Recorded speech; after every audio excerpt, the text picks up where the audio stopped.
Sur OM5 TV, tout de suite, la Guadeloupe et la Martinique sont avec nous. La Guadeloupe avec Jackie Rilsi et la Martinique avec Sylvaine Pierron. Bonjour tous les deux. Bonjour. Alors vous êtes venus pour nous parler de l'association Île de Rêve. C'est cela. C'est une association qui veut promouvoir l'art, la culture et la gastronomie. Surtout la gastronomie, parce qu'on aime bien manger au pays, donc on essaye de faire au mieux pour que les gens s'intéressent et surtout apprennent à cuisiner et découvrir le plus sainement possible la cuisine locale. Alors vous êtes, juste avant qu'on démarre, vous disiez la Guadeloupe et la Martinique, les îles sœurs. Oui, nous sommes les donc îles ça veut dire qu'il y a des choses qui se ressemblent et puis il y a des choses aussi différentes. Oui. Donc c'est ce que vous voulez mettre en avant. Et alors quand vous parlez des choses différentes, par exemple de la Guadeloupe, de la Martinique, il y a quoi de différenciant? Le créole. C'est vrai? Ah oui, c'est vrai, le créole est différent, puisque lui, moi je dirais saoufé, et lui il dirait kaoufé, Kijanao. D'accord. Et au sein de l'association, vous faites d'ailleurs des ateliers pour apprendre les coutumes, la culture. Est-ce que vous avez un atelier langue?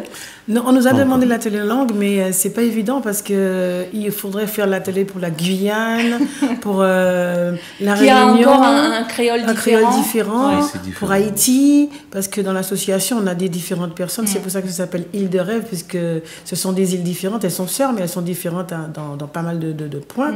Donc du coup, finalement, on n'a pas mis en place, mais il y a beaucoup de demandes. Et alors, entre autres ateliers, vous proposez quoi? Alors, la cuisine, la couture, la danse. La couture pour faire des costumes traditionnels, pas pour faire par exemple une petite robe. Il faut que ce soit quelque chose de traditionnel. C'est traditionnel parce que les vêtements sont très chers à l'achat. Ouais. Et la meilleure façon d'intéresser les gens et de leur donner du goût, c'est donc choisir le modèle ensemble et après aller chercher le tissu parce que les gens vont sur le marché, ils se débrouillent, ils prennent les couleurs et tout ça. Après, on a une personne qui connaît bien la couture qui crée le patron. Et une fois qu'on a le patron, tous les mercredis après-midi, on passe en mode couture. Alors justement, est-ce que les îles sœurs, en termes de tenue, ont les mêmes tenues ou là aussi il y a des spécificités? Pratiquement. Donc on peut faire un costume unique, quoi. Tout à fait. Oui. Ok. Et alors vous, au sein de l'association, votre spécialité ou votre rôle, c'est quoi? Je suis plutôt un membre actif. Donc vous aidez quand il y a un événement organisé. Voilà, j'aide plutôt à l'organisation. À l'organisation. Alors vous faites plein de choses tout au long de l'année. Oui, on s'occupe déjà au départ, on fait tout ce qui est histoire. Comment dirais-je, on s'occupe de l'esclavage, toute la partie de l'histoire. Chaque année, on a à peu près 5-6 manifestations. Donc ça veut dire quoi? Vous invitez des historiens pour raconter l'histoire, pour qu'il y ait un devoir de mémoire? Non, on n'invite pas les historiens parce qu'ils sont trop occupés. Donc ce qu'on fait, c'est qu'on demande aux bibliothèques de nous donner de la documentation. On fait de la diapo, on fait des visionnages, des séances de visionnage. Après ça, on prend toutes les parties de l'histoire qu'on avait déjà à l'école, qu'on essaie d'expliquer aux enfants, parce que les enfants qui sont nés ici en France ne connaissent pas l'histoire de l'esclavage, ils ne savent pas ce qui s'est passé par exemple dans la ville de Saint-Pierre, ils ne connaissent pas toutes ces choses-là. Donc du coup, nous, notre devoir de mémoire, c'est tous les samedis après-midi, de faire en sorte qu'il y ait les après-midi historiques pour les enfants. Avec tout ce qu'on a appris dans les bibliothèques, chaque parent ou une institutrice qui a un petit peu de temps, parce que l'association, c'est du bénévolat. Donc l'institut qui a du temps vient un petit peu faire un genre de narration pour raconter un peu l'histoire aux enfants. C'est merveilleux ça. C'est super. Alors moi je dis c'est merveilleux parce que je m'intéresse à l'histoire aujourd'hui, mais quand j'étais plus jeune, j'aimais pas du tout ça. Est-ce que les enfants que vous avez dans les ateliers sont des enfants qu'on oblige, que les parents tirent vers l'atelier, ou ils sont demandeurs? Ils sont très intéressés, puisque finalement on se disait que c'était les parents qui nous demandaient ça. C'est les parents qui disaient oui, est-ce que vous allez raconter l'histoire de Frantz Fanon? Est-ce que vous allez parler de la montagne Pelée? Est-ce que vous allez parler de l'esclavage? Mais vraiment de tout ce que nous on a appris à l'école et ce qu'on a été chercher aussi dans les documents. Et on se rend compte que les enfants sont plus en demande, parce que quand on dit à un enfant, par exemple, pour l'histoire de la montagne Pelée, qu'on dit si Paris, il était donc un prisonnier, c'était le dernier qui restait vivant, il était dans son cachot, et après l'éruption de la montagne Pelée, il est ressorti vivant, même s'il était brûlé, mais il n'était pas mort. Et les enfants vous disent, mais comment est-ce qu'il a pu rester? Parce qu'il faisait chaud dedans, comment ça se fait? C'est comme si on leur disait quelque chose qui paraissait c'était impossible. C'est une histoire extraordinaire que vous leur racontez. Voilà. Donc vous apportez quand même un côté ludique dans cette transmission de la culture. Oui, C'est ce qu'on essaye de faire, puisque on a des enfants qui ont l'âge de 5 ans à 14 ans. De 5 ans. Et à travers ça, on s'aperçoit qu'ils nous demandent en ce moment des livres. Ils nous demandent des livres, donc on a écrit à la bibliothèque Schellcher à Fort-de-France, moi en tant que martiniquaise, pour voir si on pourrait récupérer quelques données sur informatique pour pouvoir créer des livres virtuels pour que les enfants puissent s'instruire et s'intéresser. Qu'est-ce qui se passe si jamais on ne transmet pas? Vous, par exemple, vous en pensez quoi? Si on ne transmettait pas notre culture, nos coutumes? Nos enfants sont toujours ancrés dans on va dire, l'histoire Vercingétorix. Oui. Et c'est important qu'ils connaissent leur histoire, leurs origines. Ah ben bien sûr, c'est très important qu'ils connaissent leurs origines, la langue, la culture. Alors nous, par exemple, moi qui viens de Polynésie, c'est que très récemment qu'on raconte à l'école l'histoire, notre histoire, mais il y a quelques années, on n'en parlait pas du tout. Nous aussi, on apprenait nos ancêtres les Gaulois. Hein. C'est une, donc, une belle plaisanterie. Mais c'est vrai. Et donc, on s'aperçoit qu'il y a peu de gens qui connaissent l'histoire, qui ont des bribes, qui savent qu'on avait une reine qui s'appelle Pomaré, etc. Et donc là, vous faites ça aussi. Hein. C'est votre rôle. Hein. Oui, c'est notre rôle. Parce que de se dire, surtout. On ne reste pas sur des ondits ou des choses comme ça, on va au cœur de l'histoire. Tout à fait. Oui, puis c'est super. On se rend compte que c'est pas forcément vrai, puisque quand vous allez chez vous, on dit chez nous, par exemple, moi je vais en Martinique, je vois bien qu'il y a quelque chose qui ne va pas avec les ondits, avec ce qu'on nous a raconté. Parce que les champs de canne, ils existent encore, les usines à sucre, ils existent encore, il y a beaucoup de choses qui nous ont été racontées, qui ne collent pas à l'histoire. Donc nous aussi, on cherche, on est en quête. Et alors, est-ce que vous auriez nous raconter, nous donner ces cours d'histoire de temps en temps, venir sur notre plateau? Avec plaisir. Hein, ça sera il faut qu'on organise ça, parce que je suis sûre que si vos enfants sont intéressés, il doit y en avoir plein d'autres qui sont intéressés aussi par l'histoire. Et ça me permet aussi de vous inviter, vous, si vous connaissez une histoire de votre pays, venez sur notre plateau, venez la raconter, que vous veniez de Martinique, de Guadeloupe, de Mayotte, de Tahiti ou de Nouvelle-Calédonie. Venez et comme ça, on partagera avec nos téléspectateurs. Alors, les ateliers couture, les ateliers histoire, les ateliers danse folklorique aussi. Alors là, vous avez une danse commune, la Guadeloupe et la Martinique? Différentes. Donc ça veut dire qu'il y a 2 danses qu'on apprend au sein de l'association.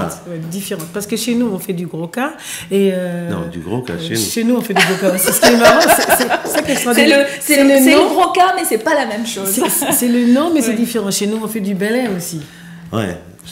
Là, c'est plus le Bel Air, ressemblerait plus à une danse de salon. Même pas. Le Bel Air se joue avec le cas aussi pareil, sauf que il y a quelques instruments qui rentrent en jeu. Vous avez par exemple le chapeau, le coutelas, la manière de saluer, de tourner, de lever la jupe.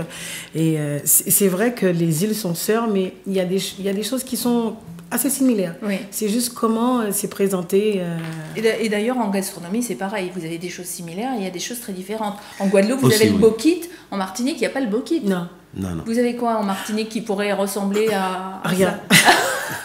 Rien. Nous sommes pauvres, il n'y a rien qui ressemble à ça. Non. Et qu'est-ce que vous avez de spécifique en Martinique? Alors chez nous, je ne vais pas dire le rhum parce qu'il y en a aussi en Guadeloupe. En Guadeloupe aussi, mais je vais le faire fâcher. Je vais dire que le Martinique est mieux que le C'est comme nous quand on parle de la vanille. On dit que la vanille de Polynésie, la vanille de Tahiti est meilleure que celle de la Réunion et on n'est jamais d'accord évidemment. Voilà. Donc en termes de gastronomie, qu'est-ce qu'il y aurait comme la Guadeloupe a toujours été médaillée. D'accord. Nous on a quelque chose qui est vraiment très très très prisé chez nous qui s'appelle le pâté en pot.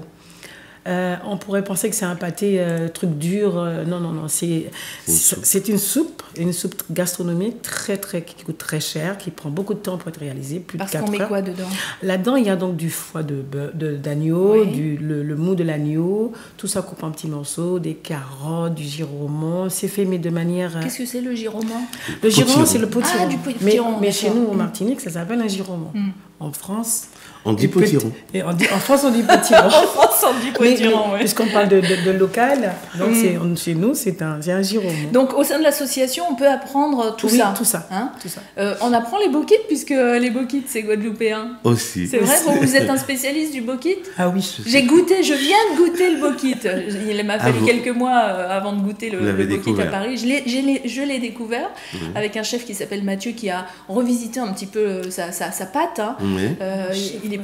Mathieu de Bande Bokit. Je ne sais pas si vous connaissez. connaissez. Ouais, En tout cas, c'est un jeune et c'est très bon. Donc, l'association Île de Rêve, hein, l'art, la culture, la gastronomie, pour tous les ultramarins et avec les ultramarins.